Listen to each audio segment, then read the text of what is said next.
네, 안녕하세요. 토카막 네트워크의 정수영입니다. 앞으로 한 10여 분 동안 토카막 네트워크, 세컨 레이어 블록체인을 위한 토카막 네트워크 프로토콜에 대해서 설명드리도록 하겠습니다.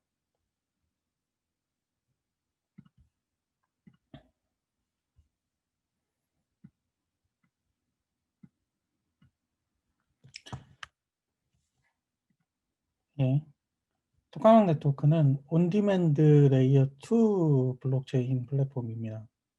어, 잠시 뒤에 이 온디맨드 레이어 2라는 개념에 대해서 조금 더 설명을 드릴 텐데, 필요에 따라서 각 덱의 요구사항에 맞는 세컨 레이어 블록체인을 손쉽게 만들어 줄 수 있는 프로토콜 혹은 도구 혹은 플랫폼으로 보실 수 있습니다.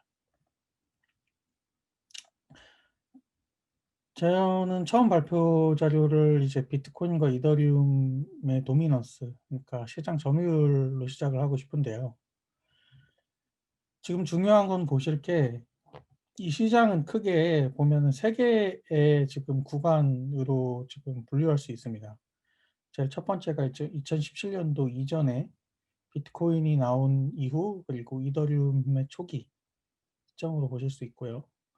두 번째는 이제 시장이 엄청 뜨거웠던 2017년도 중반부터 2019년도 중반까지 약 2년간의 기간 동안의 시장 점유율, 그리고 2019년도 중반 이후부터 현재까지의 이제 시장 점유율, 크게 세 구간 혹은 세 개의 기간으로 좀 분류를 할 수 있습니다.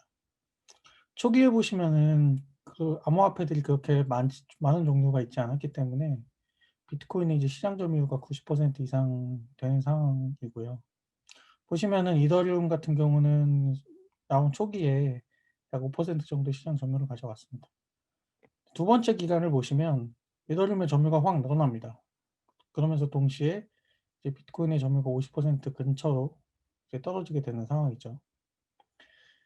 2019년도 중반부터는 조금 그림이 바뀝니다. 그래서 비트코인의 시장 점유가 70%로 다시 높아지게 되고 이더리움의 시장 점유는 10%대로 다시 내려앉게 되는 이런 그림들을 보여주고 있는데, 이 자료 출처가 지금 코인마켓캡인데 이 그래프에는 숨겨진 데이터도 있습니다.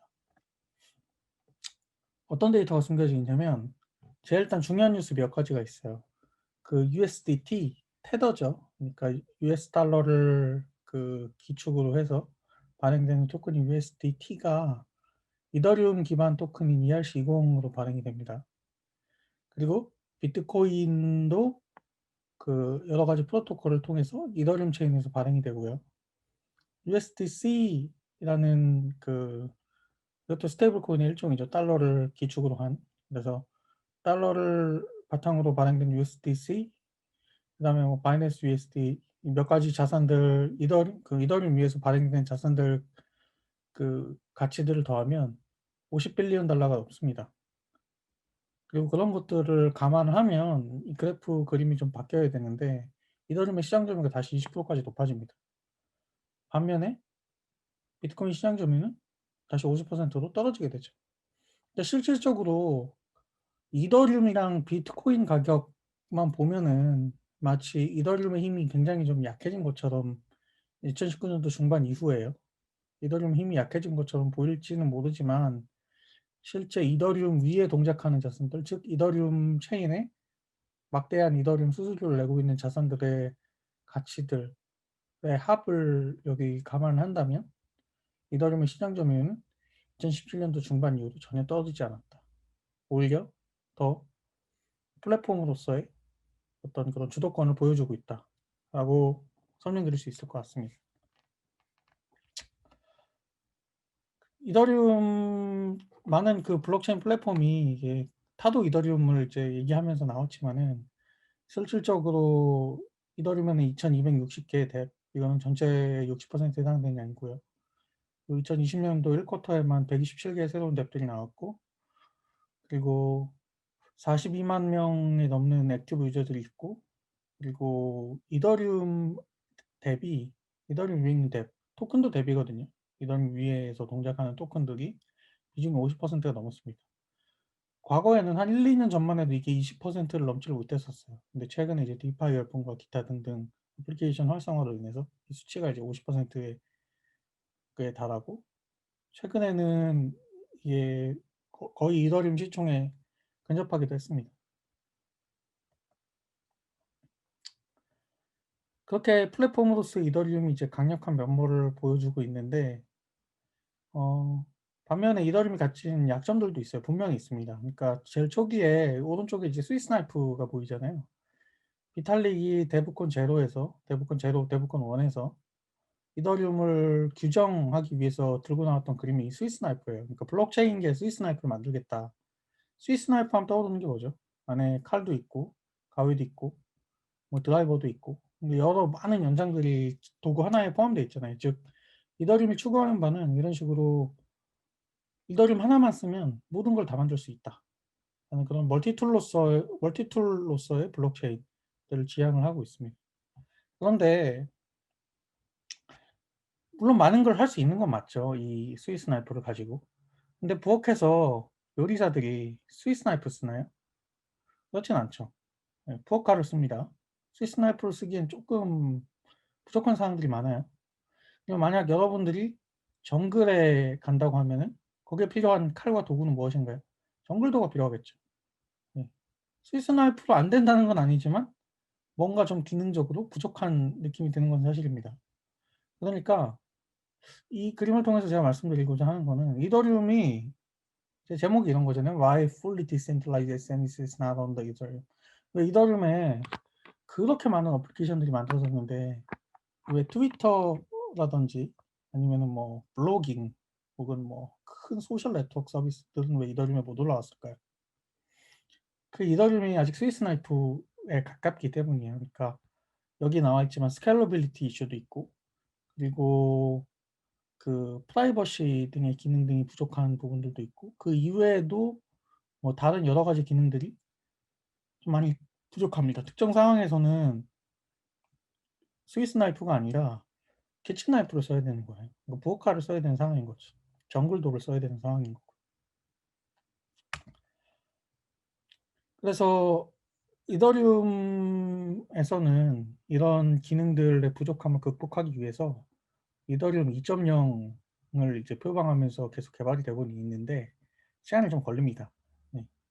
2020년도에 이제 페이지 제로 비컨 체인이 이제 나올 계획이죠. 올해 연말에.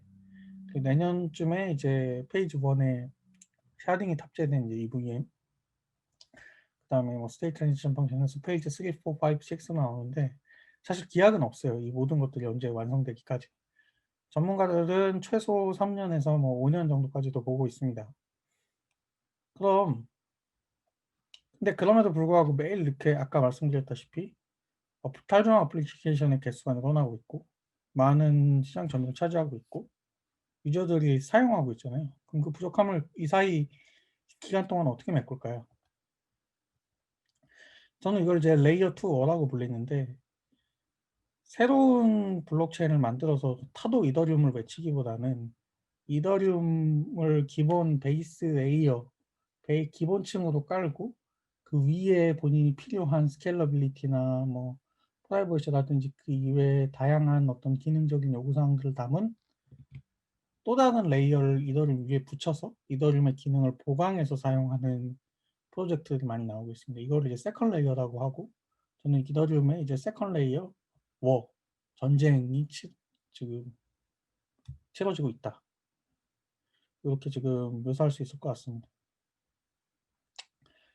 근데 이렇게 사실은 각 레이어들도 구조적으로 따지면 좀 이렇게 그룹핑이 돼요. 그러니까 플라즈마 레이어로 분류될 수 있는 기술 그룹들이 있고 롤업들로 분류되는 기술들이 있고 스테이 채널로 분류되는 기술들이 있고 사이드 체인으로 분류되는 기술들이 있습니다.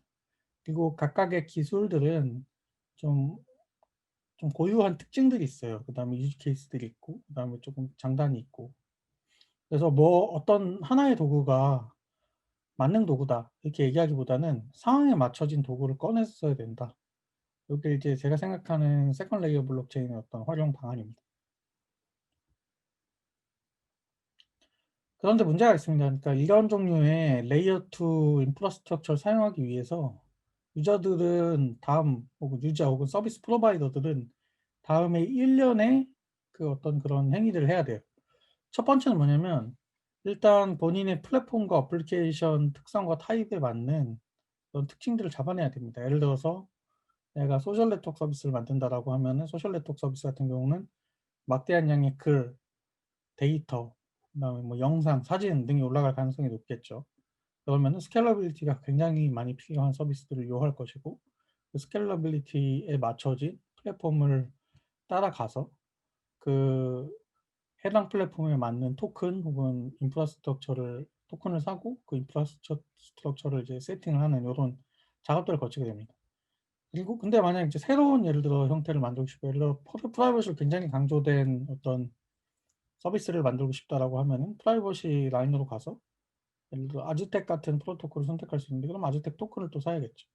그러니까 어떤 뭐 요구에 따라서 필요한 아키텍처들을 선택하고 보강하는 건 되게 중요한 작업들이고 이건 굉장히 반복적으로 이루어질 작업들인데 해당 과정에서 타입을 선택하는 것을 넘어서서 해당 프로토콜의 토큰을 또 별도로 구입해야 되는 이런 불편한 일들을 계속 반복을 해야 됩니다. 저는 이거를 장애 혹은 뭐 obstacle이라고 저는 정의를 해요. 그러니까 뭔가 불편한 거죠. 뭔가를 하나 더 해야 되니까. 토카망 네트워크는 이 순서 방향을 바꿉니다.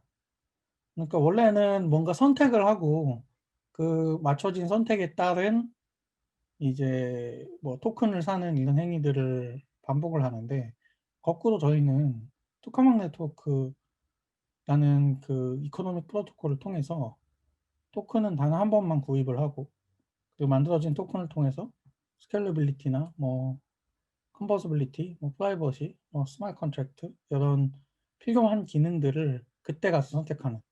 그러니까 토큰은 한번 buying once. 그 다음에 돌리고 싶은 어플리케이션이나 인프라스트럭처는 그때 가서 선택을 하는 run everything을 지향을 하고 있습니다. 토카망 네트워크 그 측면에서 봤을 때 토카망 네트워크는 이런 퍼즐이나 어떤 그 뭐 십자 퍼즐인가요? 예, 십교놀이라 그러죠. 십교놀이라고 볼 수 있어요. 그러니까 필요한 기능들을 이더리움 위에 본인이 필요한 기능들이 있을 거 아니에요. 예를 들어 스케일러빌리티 뭐 수수료 정책을 바꾼다든지 뭐 그런 여러 가지 기능들을 유연하게 담아내서 그 토카망 네트워크 톤을 중심으로 해서 그 이코노믹 생태계를 구축하고 이를 통해서 어플리케이션과 뎁들을 지원한다. 이런 방향들을 이제 추구하고 있습니다. 근데 이제 이런 것들이 가능해지려면 톤이 그 이코노믹 프로토콜로서 기능을 할 수 있어야 돼요. 그러면 과연 톤은 토카망 네트워크의 토큰인 톤은 이런 것들이 준비가 됐나? 여기 수치들이 그런 결과들을 말해주고 있죠. 하루에 매일 3.4밀리언에 해당되는 약 40억 원 정도 해당되는 토큰이 매일 거래가 됩니다. 그리고 그 현재 유통 중인 토큰의 시가총액은 약 180억 정도로 억 원으로 형성되어 있고 17밀리언 달러죠. 그리고 그 중에 약 55.7%에 해당되는 9.5밀리언 달러, 약 100억 정도에 해당되는 토큰이 스테이킹 되어 있습니다. 그리고 이러한 스테이킹을 통해서 스테이킹이 원활하게 동작하고 토큰이 시장 경제를 갖고 거래가 되기 시작하면은 이 토큰을 활용해서 손쉽게 L2 프로토콜을 다양한 종류의 레이어 2 프로토콜을 만들어서 이제 제공하기 굉장히 편한 환경이 되는 거죠. 그래서 온디맨드로서의 레이어 2 플랫폼을 저희가 지향을 하고 있고 일단 토카망 네트워크 안쪽으로 들어오면 스테이킹 이코노미 안쪽으로 들어오면 그때서 이제 필요한 프로토콜들을 선택할 수 있습니다. 뭐 플라즈마라든지 롤업이라든지 다양한 형태의 또 롤업 아키텍처들이 있습니다. 그다음에 뭐 스테이 채널 유와 같은 프로젝트들, 혹은 아즈텍에서 쓰는 높은 프라이버시 보장하는 유의 아키텍처들, 뭐 이런 다양한 아키텍처들을 선택을 할 수 있고, 그리고 필요하면 원하는 아키텍처를 별도로 커스텀하게 구축을 해서 토카망 네트워크 위에 올려서 이제 뎁들을 지원할 수 있는 환경을 마련할 수가 있는 거죠. 예, 여기까지 이제 토카망 네트워크에 대한 설명을 이제 드렸고, 궁극적으로 이 발표 주제 핵심 주제는 그렇습니다. 그러니까 이더리움이 원래는 모든 걸 다 해결할 수 있을 것처럼 보였어요. 마치 스위스 나이프처럼. 하지만 이더리움 하나만으로는 완벽하지 않고 그리고 뎁들이 많아지고 요구 사항들이 점점 다양해지면서 해당 요구 사항들을 적절하게 담아낼 수 있는 어떤 프로토콜과 레이어가 필요하게 됐고 토커막이 그 역할을 하겠다. 이렇게 정리할 수 있습니다. 예. 지금까지 뭐 발표 들려주셔서 감사합니다.